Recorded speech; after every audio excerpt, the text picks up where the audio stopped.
Excel boost ni kalau pecah memang tak nampak. Duduk dia dekat dalam ni tau.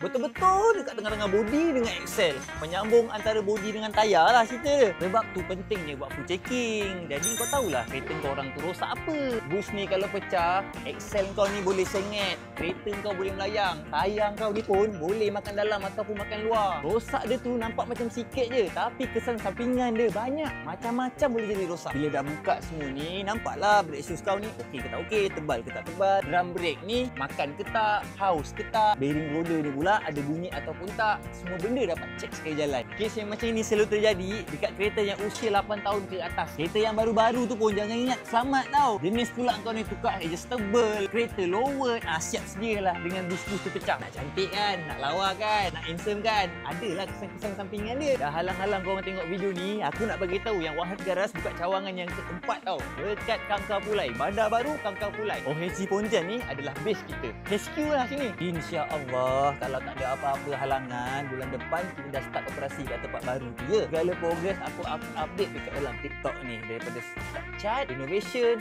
dan sebagainya lah. Menantikan tau. Minggu depan baru start progress. Terima kasih ya support kita orang. Terima kasih support OHG. Terima kasih support Wahid Garas. Assalamualaikum.